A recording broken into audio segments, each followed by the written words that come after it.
অতঃপর পরের দিন শনিবার মৎস্যজীবীদের মধ্যে থেকে মাত্র কয়েকজন আল্লাহর ইবাদত করার জন্য দাউদ আলাইহিস সালামের নিকটে হাজির হলো এবং বেশিরভাগ মৎস্যজীবী দাউদ আলাইহিস সালামের কথা অমান্য করে ভোরবেলায় সমুদ্রে মাছ ধরতে চলে গেল। সারাদিন আনন্দ করে মাছ ধরল এবং সেগুলো বিক্রি করে অনেক টাকা উপার্জন করল। রাতের বেলা তারা সবাই নিজের বাড়ি চলে আসলো।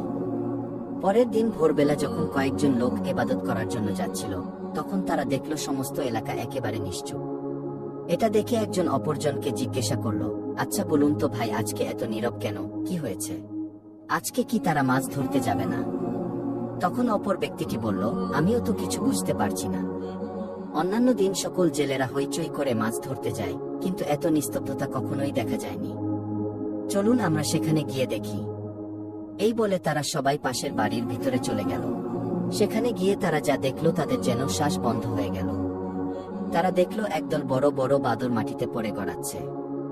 ওই লোকগুলোকে দেখা মাত্র বাদরগুলো তাদের পায়ের কাছে এসে হাউমাউ করে কাঁদতে শুরু করল। সেই মুহূর্তে কয়েকজন মেয়ে লোক এসে বলল, গতকালকে বারণ করা সত্ত্বেও তারা লোভ লালসায় পড়ে মাছ ধরতে গিয়েছিল। আল্লাহ রব্বুল আলামিন শনিবার দিন মাছ ধরা থেকে বিরত থাকতে বলেছিলেন, কিন্তু তারা শোনেননি। আল্লাহ এবং তার নবীর কথা অমান্য করার ফলে তারা সকলেই বানরে রূপান্তরিত হয়েছে।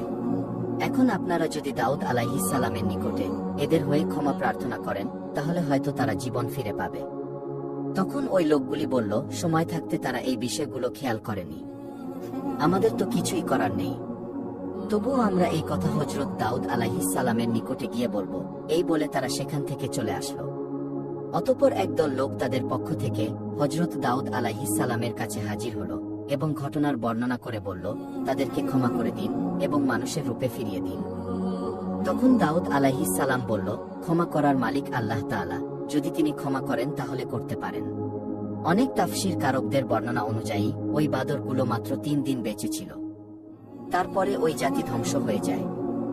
আর যারা আল্লাহকে ভয় করেছিল এবং হযরত দাউদ আলাইহিস সালামের কথা মেনে চলত, তাদের কিছুই হয়নি। অতঃপর তারা সুখে শান্তিতে বসবাস করতে লাগলো। একদিন বনি ইসরাইলের কয়েকজন লোক হযরত দাউদ আলাইহিস সালামের নিকটে হাজির হয়ে বলল, হে নবী, আমাদেরকে কিয়ামতের কিছু আলামত দেখান, যাতে আমাদের ঈমান আরো মজবুত হয়।